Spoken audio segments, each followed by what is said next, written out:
It's the first week in winter for round 4 of the V8 SuperTourers Championship, which brings us back to New Zealand's newest motorsport venue, Hampton Downs.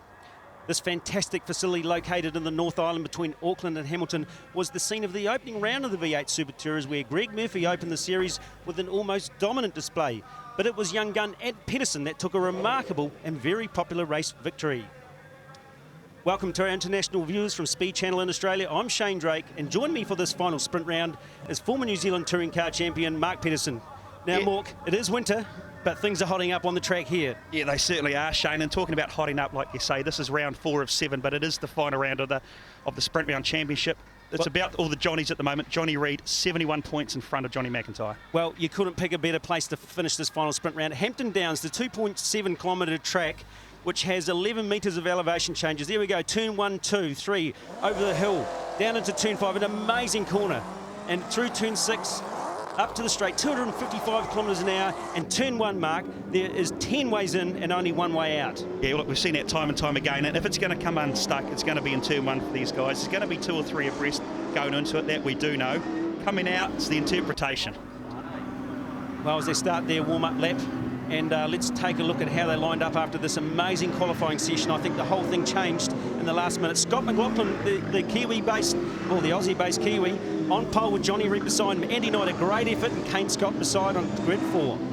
We then filter back through to Andy Booth. Didn't quite get his timing right in qualifying, but Ant Pedersen, look, he's the defending race-winning champion here. Big things to come. Andre Heimgartner, Greg Murphy not coming to terms as well this weekend as we've seen earlier in the race. Johnny McIntyre had a bit of indiscretion in qualifying. They got that car turned around, of course. Daniel Gaunt, look, he is the best of the debutants this weekend, currently in 12th place. Big things expected from those guys. Angus Fogg, one of the debutants as well, and the oldest man in the field, so a bit of work to do. Craig Baird, they had to do a gearbox change between qualifying and race, so they've got that car finished. And rounding out the Eddie Bow, look, poor old Eddie's got his head in his shoulders at the moment, wondering where they've gone wrong. This is the first of our onboards this weekend. Ant Pedersen in the 96th International Motorsport Ford Falcon. The race 3 winner here from the opening round. He is hot to trot at the moment, this boy. Great picture, Van Workinger. And this is Stephen Richards, 556 Falcon, the number 2 Johnny McIntyre car. And Stephen started off really well this weekend, but struggled to put the lap together in qualifying. Went the wrong way, but hot in practice.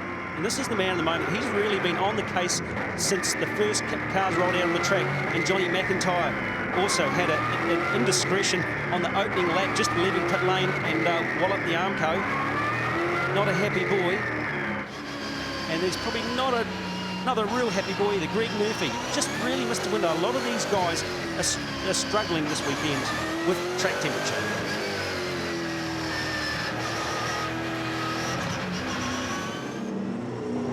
The track temperature now is 20 degrees, 18. A slightly cloudy afternoon, Mark Pedersen, but these guys really struggling to get heat into the tyres. You can see these guys are going to work these things very, very hard. Yeah, and that's why you can see them being so aggressive.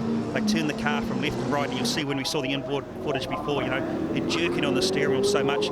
At this point, you'll see the front of the car right there, it dips down. The reason for that is they get as much temperature inside the brakes as they can, and the hope that the temperature then transfers into the wheel, which then also helps heat up the tyre. But look, we've known from the previous 3 rounds it takes 4 or 5 laps of this magnificent Hankook tyre to get to its best operating temperature.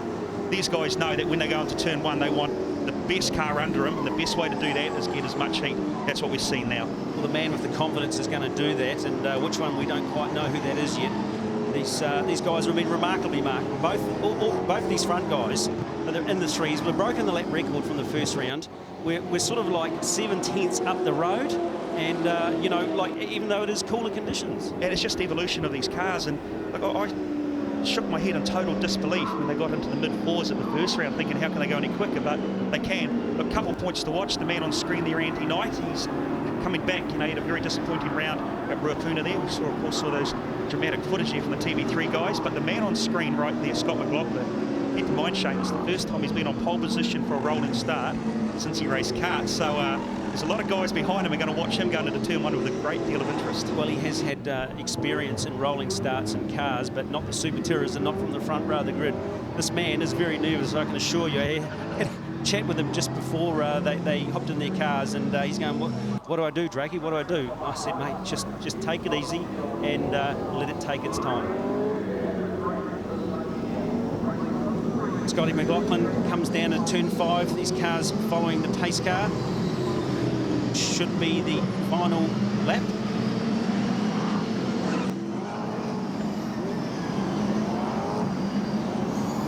Lined up now behind the safety car. Lights have gone out. This means we are going to get a race start.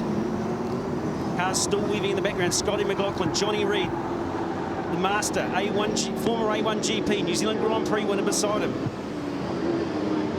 He's got a CV taller than Scott McLaughlin. Can he outwit this young fella in the super cheap Commodore? We've crest up the hill, no more than 75 kilometres an hour. On board with Greg Murphy as we prepare to take the start. This exciting cars all over the back.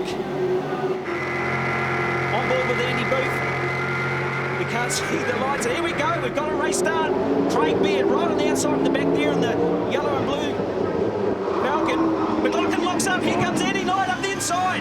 Johnny McIntyre, this man started 9th, is going to come out of here probably 4th or 5th position, but that was that turn 1 we're talking about. So interpretations. Andy Knight is now in the lead of this race from P3. Well, Scott did it all good. He got the great start, but he just locked up, and that's the thing of the tyres. The rear tyres locked up as he went into turn 1. And that's Boothie all the way up from 5th place up to 3rd, so that inside line, the freight line. Johnny Reid, the man that's lost the most positions out of this one. He should have got this right. Look, he's back and forth. McIntyre, great start. Tell you what, Mark, I think this guy in 3rd position, Andy Booth, is the man to watch here. He's showing speed. Sorry, so Jane in the background there, the Emery car got it wide, drove into the side of the Beard car, that put him into more. So carnage in the background there. Big problems. He's broken in what's linkage. So it's actually the back of the United Video car that got hit. This guy's he's going to hold up the whole field here, but guys can't see either. This is bad news for a few of them. He's just in the wrong place at the wrong time, but either way, he's got to get that car back. He's got to take a bit of speed up. But here's the battle. McLaughlin down the inside. Oh, they've contacted early in the straight. Wow. Well, the man sitting in 3rd place here, Andy Booth, in the new Woodstock livery Commodore. He's looking hard and he's having a nose. Look down here. Knight, he's left the gap. Here comes McLaughlin. Easy. Well done, Scott McLaughlin. A very simple move.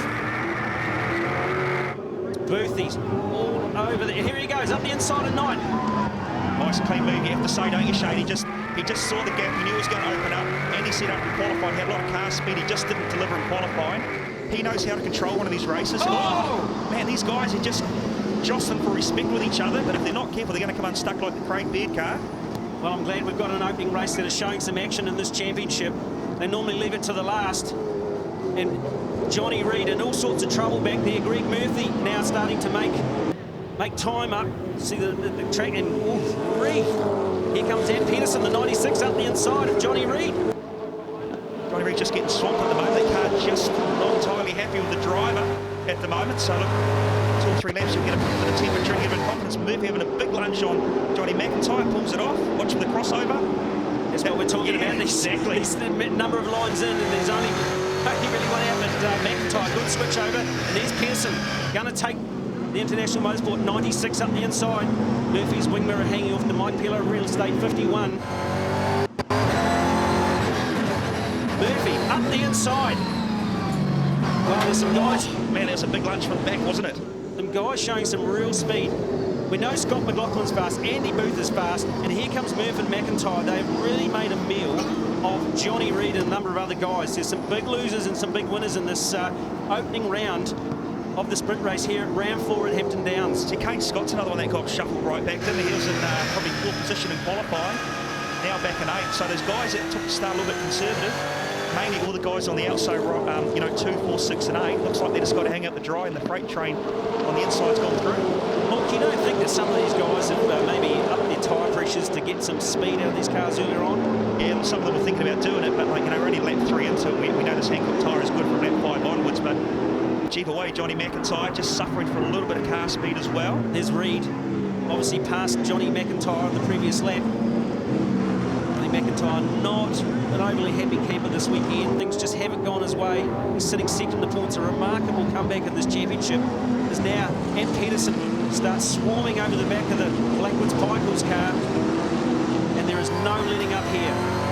No, they don't have to let up any of these guys. We've seen it from round 1, 2 and 3. Some of the most dramatic dramatic racing we've ever seen in New Zealand motorsport history, and this is going to continue. Well, what do you expect? We've got 34 New Zealand champions in this race, 5 New Zealand Grand Prix winners, and 9 Australian champions. A remarkable set of numbers.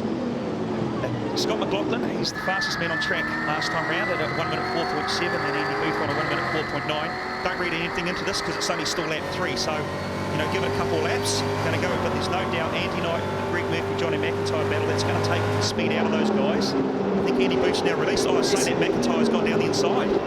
That's Greg Murphy up the inside of Andy Knight. Murph pulls the 51 Mike Peeler real estate car up. So Greg putting the disappointment of the qualifying behind him. He was sort of bamboozled more. He just didn't quite know why his car didn't have enough pace. But let me tell you, there was about 16 other guys up the pit lane that were thinking the same thing. Yeah, you're right. We've had a talk. There's so many hard luck stories, isn't there? As I had done this, Andy Knight, I went up to him and he said, guys, I threw every card on the table. What I'd done was the best effort. There was nothing left in me, completely honest. Andy Booth, the man on the screen now, the Woodstock. Greg Murphy chasing him down. And Andy Knight in the Century Golf Falcon also hasn't let up on the back of Greg Murphy.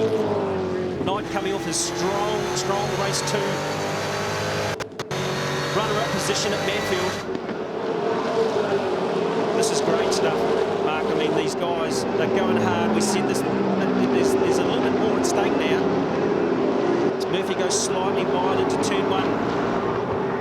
It's at that transition stage now, isn't it? That if the guys have engineered their tyres to come on, from lap 4 or 5, they're going to see that those tyres pass the use-by date. Not a criticism of the tyre, it's just an engineering fact. The guys that have played it relatively conservative, their cars are going to come on strong now. Scott McLaughlin, last lap time is 64.4. He's actually pulling away from the rest of the field, so he's got all that benefit of the clean air. Andy Booth, you can see him going a little bit wide there, but this is the battle afterwards. The Greg Murphy, the Andy Knight, Johnny Reid. This is where it's going to heat up. Oh, look, McLaughlin's pulled out. He's 2.1 seconds up on Booth, so he's opening that gap up lap by lap. Very dominant position. McLaughlin, the 93 Super Cheap Auto Racing Commodore. And on board now, looking at the back of Johnny McIntyre as the young gun. Ant Pedersen tries to put those 555 horsepower down. Gets a wheel off in the dirt, no problem, he says. But one thing about Ant Pedersen, Shane, that really impresses me is that this guy is just a regular 9-to-5 guy. He's not a professional racing driver. Here goes Johnny Reid up the inside of Andy Knight into turn 1, 255 Ks. Is he going to pull it off? He's on the right side of the track, but I think he's going to let it go. No, he's going in. Here we go. He's got enough tyre grip on him. Yes, he has. Well done. Andy Knight playing a bit of a safe game there. Johnny Reid starting to make up some of those positions. He's up into the 4th spot after dropping way down in those opening laps. He'll be kicking himself for being so conservative in the first couple of laps because, he's doing the hard work, isn't he, now? He's got a multiple Bathurst champion in front of him. And then, of course, but all about him, he's got to keep... Oh, Ant Pedersen.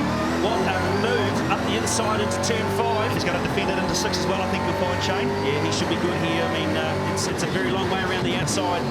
You and I, we went along at turn 5, didn't we, earlier in the weekend? McIntyre, here he goes. He's on the grass. He's pulling it off. Pedersen's going to get the run. What an effort by McIntyre.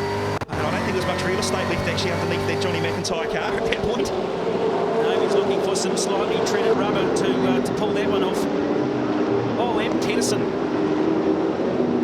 Round 3 winner. The rookie. Really hasn't done much in the last couple of years, really, has he? I mean, he had a big sabbatical. He did a couple of course races. He come back and won the feature race at round 1. Yeah, I was just looking at that before they got in the battle. He's just a regular 9-to-5 guy during the week.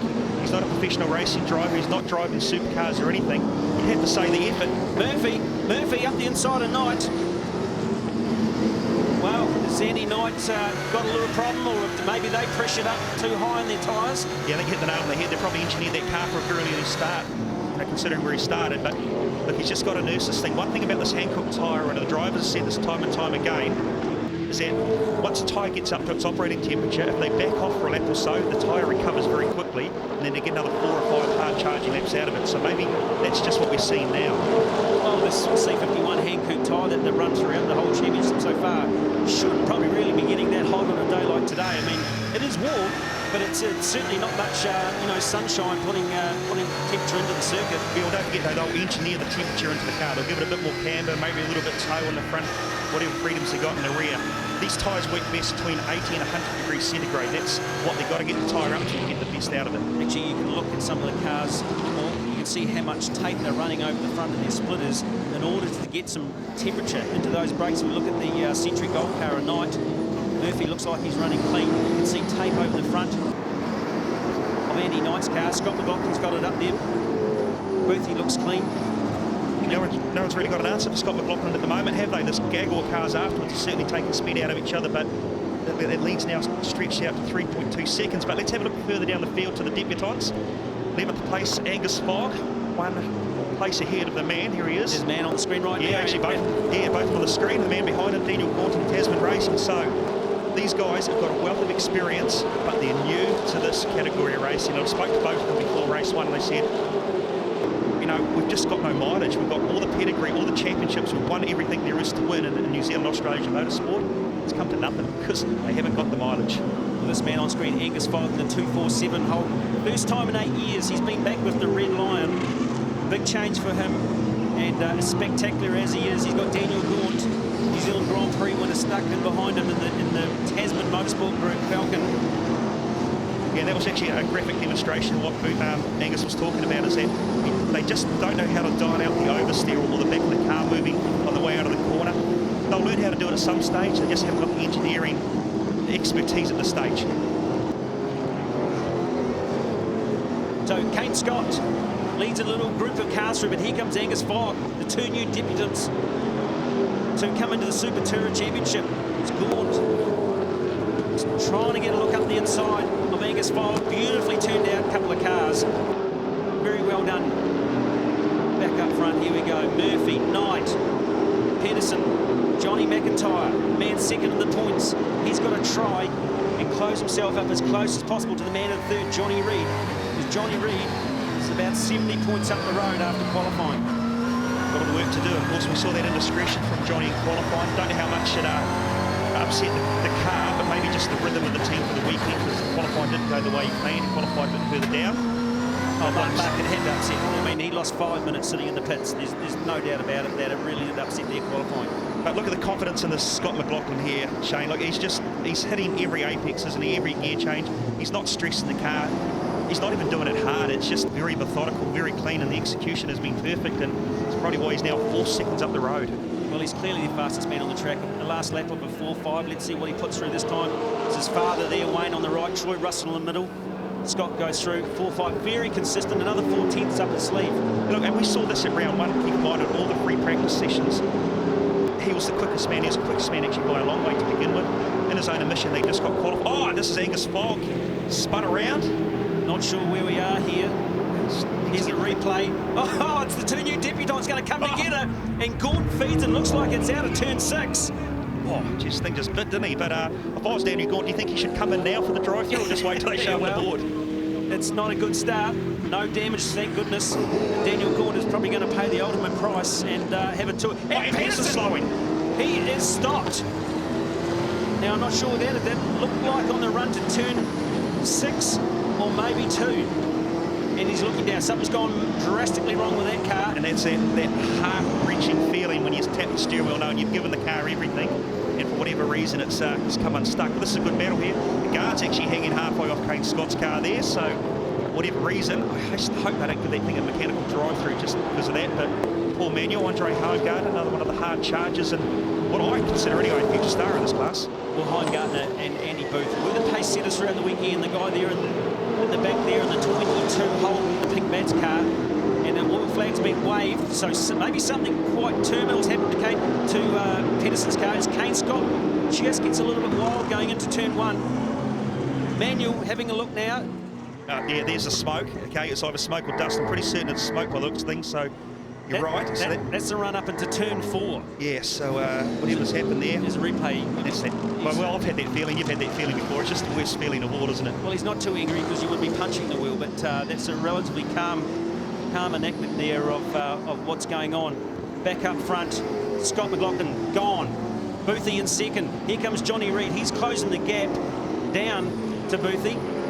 Murphy on the charge as well. Knight sticking with him after losing those places. And here goes Heimgartner up the inside of his M3 teammate, Paul Manuel. Not enough.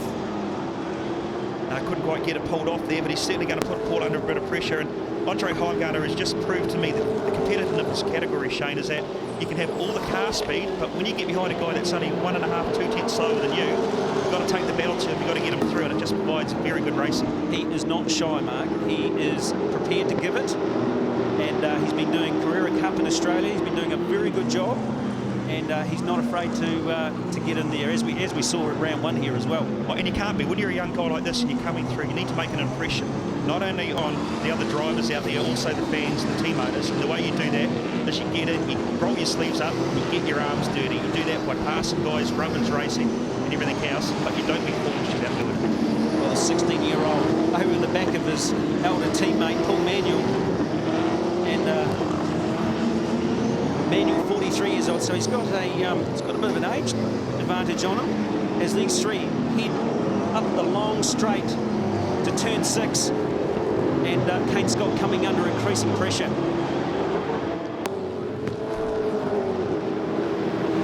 Scott now exits turn 6. That guard doesn't seem to be getting any better, any worse, Mark. So you know, I hope you're right. They'll just leave it, let these guys race hard. Yeah, look, you know, it's going to take one of these guys to falter, and the freight train's going to come through. But Andre is close enough as Paul Manuel that if Kane does happen to falter for whatever reason, then these other guys are going to just take advantage. Well, anyone knows that Kane Scott is the hardest man to get past. Yeah. He makes that track wide. He's very good at hugging a pole on it. Team 4, peak Andy Orr's car. Now looking a bit further up the field, Andy Booth currently in 2nd place. He's got 1.5 seconds in front of Johnny Reid. On board now to hit 5.56, Stephen Richards. But Johnny Reid's actually circulating half a second quicker than Andy Booth. There's still 5 laps to go here, so if he continues that consistent march forward, then you're going to have a good battle for 2nd place. But this man, you have to say, look, he's up to 10th. He qualified quite lonely back towards the end of the field, so he's just bided his time. There's a couple of guys have pulled off in front of him. He's taken advantage of it, but I must admit, I would have expected that he would have probably learnt the championship, the cars and everything by now, maybe been a little more competitive. Well, look, he come good at Manfield. His performance this weekend before qualifying has been very, very good. They just went the wrong way in quali and really paid the price. We're just hearing through on the race control that Daniel Gaunt has been given a drive-through, so nothing unexpected there. So Gaunty's going to have to make an early visit. We're going to have to work him afterwards to see if he thinks he deserves it. Oh, look, you can't get away and do that. That's, you know, it was pretty obvious. He tried going for nothing really, but not a good way to start. It's not going to help us. Not going to help tomorrow. Here we go. Look, replay of Eggers Fogg turns the hydraulic 2.0, really grips in, didn't it? It nearly sort of bounced up on 2 wheels. Look at the skid marks left on the track, and the other guys did well to get round him. And here's Heimgartner, 16-year-old, punishing his M3 teammate.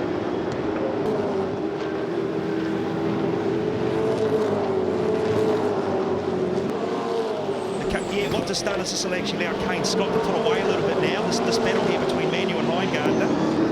Going down the inside, is he going to pull this off? No, he's not. So Kane's actually been released. These two guys, if they just work together, you can have to think for another 1 or 2 laps. They could have continued the battle, but look, straight away, that has almost cost those guys. Let's have a look here, almost a second. So that's what the heat of the battle does. They decide to take the battle to each other. Oh, second lost. Big slide as Gordon tours the pit lane. Very lonely, long ride down there. He'll be looking out to his team boss, Steve Horn, and going, sorry about that, mate. As McLaughlin still leads, things pretty stagnant on lap 17. Wow, yeah, talk about stagnant, but that march from Johnny Reid, Andy Booth's last lap time was a 65.1. Johnny Reid was a 64.5, so it's between 5 and 6 tenths of a second a lap. The lead now between 2nd and 3rd is down to 1.3 seconds. Heimgartner again on Manuel. No, I've been corrected. It's the AV8 Motorsport. Pink Bats Holden. Paul Manuel in the M3 Racing. The Oryx Commodore. Paul Manuel scratching his head after qualifying as well. So, look, not a bad result from these guys. They can take a lot of heart. They're going to learn a lot with these cooler conditions after race 1, and they'll be sitting down with their data engineers. Someone here hear a lot of brake locking going on. These cars still sliding around, Mark. Yeah, they are. Look, they'll bank all this information. Like you say, they'll sit back down this afternoon, have a bit of a debrief. Whoa! Kane Scott getting it way wrong over the top of turn 3. We're into the action minutes now as we wind down. Lap 18 of 20 gone. And who is going to be the next man to make a move? I think it's the man at the back of the screen here, the hydraulic barrel across the top of his windscreen. Big man's car. It's Andre Heimgartner. You just know he's got something special in reserve. But unfortunately, the two men in front of him are multiple national champions and very wily campaigners in their own right. So, look, the young man has got a lot of hard work to do to get past them. On board, Johnny McIntyre zooming in on the back of Andy Knight. 255 kilometres now. There's this dual line thing I was talking about. Knight gets slightly sideways through turn 1. And they're going to go back up to 200 kilometres an hour. Yeah, look, something happened to Andy Knight that last time because he was almost 2 seconds slower than everybody else in that one lap. So at some stage he's come a little bit unstuck, a little bit unruffled. Now he's made Johnny McIntyre come to his attention, and Johnny knows how to put immense pressure on people. Well, you give half an inch and Johnny's going to take it. We saw what he was like earlier on in the race out of turn 6. This is a good spot. Johnny likes this spot, and he'll get in here at the last minute if there's a chance. But Knight pulls it up nicely. Second, third, fourth, fifth. They're going to wind up to 215 kilometres an hour into turn 6 and pull it right back to 95, back to third gear. It's Knight. Oh, he's gone real wide. McIntyre hasn't really taken advantage of it. So Knight in real trouble, and I would suspect it's tyres. You're right. Look, we've talked about other parts of the track having different interpretations, and turn 6 is no different. Some guys go high. It's going to be on, Mark. It's going to be on. Here he goes. Leaving him no room at all. I have to say, Andy Knight. Oh, he's gone. He's hopping. Andy Knight is way gone. He's going to pull it back. He's not. No, I don't think he can come back on that one. No, the crossover was too far. Oh, he's coming up. No way. We're waiting for the picture to come out. He come back. Oh, that answers the question for us. Did he make it? No. Wow, what's happened to Johnny McIntyre? Where did he go? Or did Knight just lock his tyres up? Oh, I think just Andy just went in there a bit hard and probably just gave Johnny enough room by spinning the car, spinning it. But Scott McLaughlin, the man on your screen, is the leader, and he is going to take the Super Cheap car to victory. He has to. This thing is a hot rod. The kid is a hot rod. He is a young man on a mission. He won his previous round in the Fujitsu Series in Australia at Perth. Here comes Andy Booth. And there you go. McLaughlin takes the checkered flag. His first ever Super Tourer victory. And only his second in New Zealand. So that's a pretty good milestone for the young fella. You have to say, look, the anticipation's always been there. It's been there from round 1, practice session 1. The man's always had the car speed. Just couldn't get it executed. Now, this is the incident we talked about a little while ago. Andy Knight come in. Johnny gave him all the racing room. He did. Yeah, look, pretty mature thinking on Johnny Mac's part, but Andy just ran out of real estate. Well, you're lucky the rear tyres actually locked up and not the fronts, otherwise Johnny would have been touring through the sand as well. So, pretty optimistic move there by Andy Knight on that last lap, but you can't take it away from this guy here, the 93 Super Cheap Commodore of Scott McLaughlin. This guy is a star in the making, Mark. Yeah, look, I picked that up a couple of years ago, actually, when he was in the other championship. This guy has all the ingredients. He is a very cool, calm, collected character. He's got a really good family behind him. He's a very mature young fella. And there's no doubt what we've seen in race 1 is just the beginning of a lot of great things. Well, here's the result. Scott McLaughlin, his first ever win. Andy Booth, Johnny Reid, Murphy. Great comeback for him. Further down, Manuel up to 7th. Heimgartner. Andy Knight after that indiscretion in 9th.